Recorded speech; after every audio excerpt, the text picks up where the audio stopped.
మనకి గడువు లేదండి. అవును, గడువు లేదు. క్షణభంగురమైనటువంటి ఈ జీవితంలో ఇదిగో ఇప్పుడు అన్నీ ఆత్మరక్షణ కావాలి. అయిపోయినాయి కదా, అన్నీ అయిపోయినాయి, ఇంకా టైం లేదు. ఇంకా మనం అనుకున్నంత లెంగ్దీ లైఫ్ కాదు ఇది. అవును, సర్వ శరీరులు గడ్డిని పోలిన వారు, వారి అందమంతయు గడ్డి పువ్వు వలె ఉన్నది, గడ్డి ఎండును దాని పువ్వును వాడును. అవును, కాబట్టి భూ నివాసకాలం అయిపోయింది. కాబట్టి ఆల్మోస్ట్ ఆల్ దగ్గరికి వచ్చేసారు. అయితే దేని కొరకు నిరీక్షణ? ఆటంకం ఏముంది? దేహమును విడిచిపెట్టి ప్రభు దగ్గరికి వెళ్ళిపోవాలనేటువంటి ఆలోచన మనలో రాకపోతే ఇదిగో అగ్ని ఆరని పురుగు చావని శాశ్వతమైనటువంటి నరక ప్రాప్తులు అవుతాం. అంతేగా మరి. కాబట్టి తండ్రి అయిన దేవుని యందు విశ్వాసము, ప్రభు అయిన యేసుక్రీస్తునందు విశ్వాసం ఉంచుట ద్వారా జీవితాన్ని దిద్దుకోవలసినటువంటి అవసరం ఉందన్నమాట. అవును, నమ్మి బాప్తిసం పొందేవాడు రక్షించబడును అన్నాడు, నమ్మని వానికి శిక్ష విధించబడు అన్నాడు. ఇదిగో ఒకవేళ ఎవరైనా లేదండి మేము ప్రభు అయిన యేసుక్రీస్తు వారి యొక్క స్వార్థకు మేము లోబడమండి అన్నారు అనుకోండి, అలాంటి వారికి ప్రతిదండన ఉందన్నాడు. అవును, కాబట్టి ఈ జీవితాన్ని చాలా జాగ్రత్తగా ఆలోచించాలి సార్. అవును, ఇప్పుడు అసలు ఆయన ఏం కోరతాడంటే, దుర్దినములు రాకముందే, ఇప్పుడు వీటి యందు నాకు సంతోషము లేదని నీవు చెప్పి సంవత్సరములు రాకముందే, వాన వెలిసిన తర్వాత మేఘములు మరలా క్రమ్మకముందే, నీ బాల్య దినములయందే నీ సృష్టికర్తను స్మరణకు తెచ్చుకో అన్నాడు. బాల్య దినముల నుంచే. అదే అండి. కాబట్టి మనకి బాల్యం అయిపోయింది, యవనం అయిపోయింది, కౌమారం అయిపోయింది, వృద్ధాప్యం కూడా ముగింపుకుంది. అవును, వృద్ధాప్యం ప్రారంభం కాదు కదా, అవును, వృద్ధాప్యం యొక్క ముగింపు వరకు వచ్చేసాం. అయితే మన సృష్టికర్త ఎవరో మనకు తెలియకపోతే, ఆయన దేని చేత ఈ దేహంలో మనల్ని అనుగ్రహిస్తున్నాడో మనకు తెలియకపోతే, ఆత్మ సంబంధమైనటువంటి ప్రయాణం మనకు అర్థం కాకపోతే, దేవుని సంకల్పాన్ని తెలుసుకోలేం, దేవుని తెలుసుకోలేం, ఆయన కృపను సద్వినియోగం చేసుకోలేం. అవును, దైవ కృప మనల్ని బ్రతికిస్తుంది. అవును, దైవ కృప ఇదిగో ఇలాంటి మాటలు వినే అవకాశాన్ని ఇచ్చింది. దైవ కృప ఏం కోరుతుందంటే మారు మనసును కోరుతుంది దైవ కృప. అవును, ఎవడునూ నశింపవలని ఇచ్చేంపక అందరూ మారు మనసు పొందవలని కోరుచు మీ ఎడల దీర్ఘశాంతము గలవాడై ఉన్నాడు అన్నాడు. కాబట్టి ఆయన ఆకాశము నుండి వర్షమును, ఫలవంతములైన ఋతువులను దయచేయచ్చు, ఆహారమును అనుగ్రహించుచు, ఉల్లాసముతో మీ హృదయములు నింపుచు, మేలు చేయుటి చేత తన్ను గురించి సాక్ష్యం లేకుండా చేసుకోవట్లేదు దేవుడు. అయితే ఆయన ఏం కోరుతున్నాడు? ఆయన ఇదిగో ఒకప్పుడు చూసి చూడనట్టుగా ఉండని, ఇప్పుడైతే అంతటను అందరును మారు మనసు పొందవలని కోరుచు దీర్ఘశాంతుడైనటువంటి వాడు దేవుడు, కృపా సమృద్ధి గలవాడు. కాబట్టి ఈ జీవితం గడిచిపోక ముందే, దేహంలో ఉన్నప్పుడే, దేహ విమోచన జరగక ముందే పాప క్షమాపణ నిమిత్తం ఒక వ్యక్తి నీటి మూలముగాను ఆత్మ మూలముగాను తిరిగి జన్మించడం అవసరం, నూతన సృష్టి అవడం అవసరం. కాబట్టి అలాంటి పరిస్థితుల్లో మన ప్రయాణం క్షేమకరంగా ఉంటుంది, మన ఆత్మకి భద్రత ఏర్పడుతుంది, దేవుని యొక్క రాజ్యంలో మనకు ప్రవేశం ఏర్పడుతుంది. క్రీస్తు ప్రభు రాజుగా ఉన్నటువంటి దైవరాజ్యంలో మనం పౌరులం అవుతాం, ప్రభు యొక్క శరీరంలో మనం అవయవాలం అవుతాం.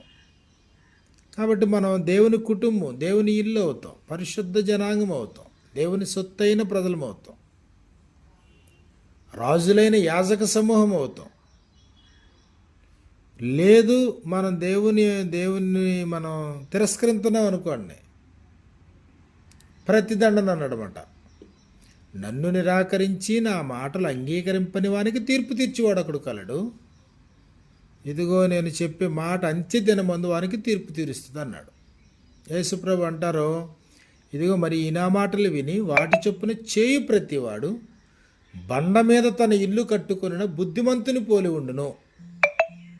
వాన కురిసెను, వరద వచ్చెను, గాలి విసిరి ఆ ఇంటి మీద కొట్టెను, కానీ అది పడలేదు. అయితే మరొకడు ఉన్నాడంట, ఈ నా మాటలు విని వాటి చొప్పున చేయని ప్రతివాడు.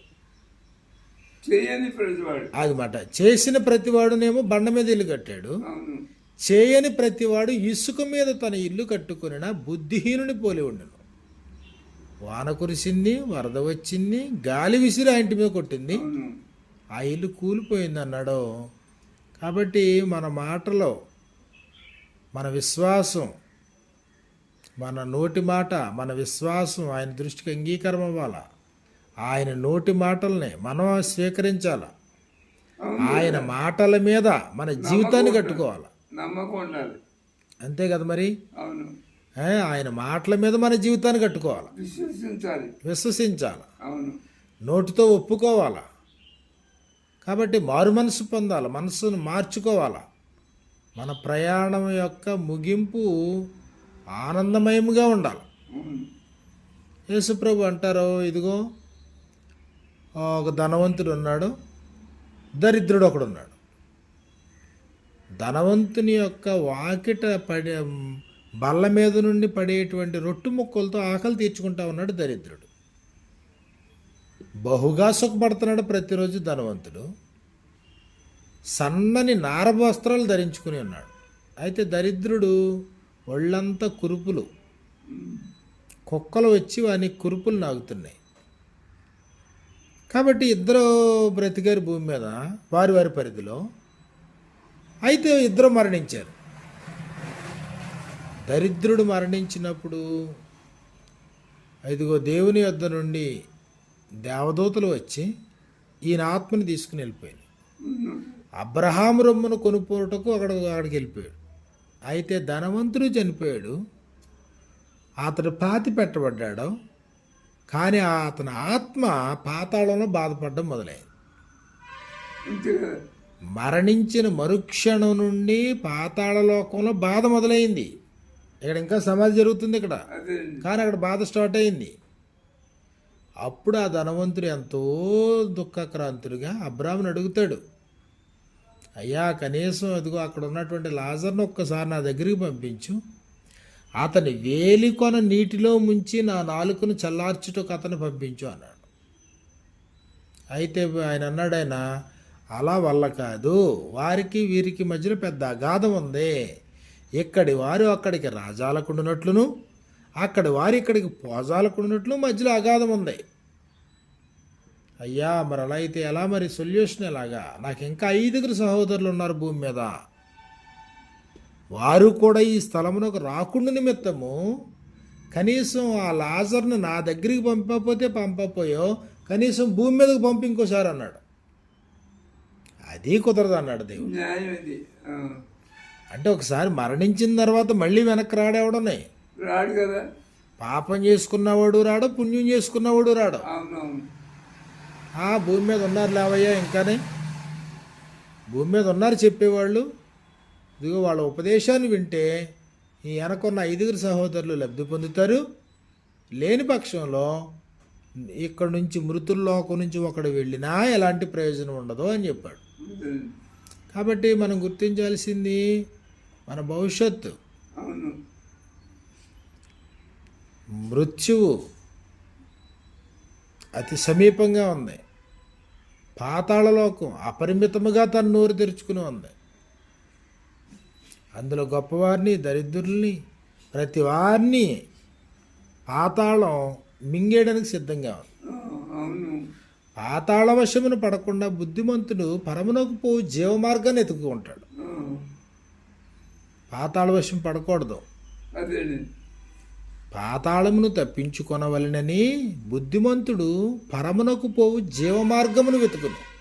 యేసుప్రభు అన్నాడు, నేనే మార్గమును సత్యమును జీవమునై ఉన్నాను, నా ద్వారా తప్ప ఎవడునూ తండ్రి వద్దకు రాడు. ఈరోజు యేసుక్రీస్తు ద్వారా తండ్రిని చేరుకునే అవకాశం ఉంది. అవును. యేసుక్రీస్తు ద్వారా కుమారులు దేవుని కుమారులు అయ్యే అవకాశం. యేసుక్రీస్తు ద్వారా పాపక్షమాపణ అనుగ్రహించబడతాం, నీతిమంతులుగా తీర్చబడుతున్నాం, మహింపరచబడుతున్నాం,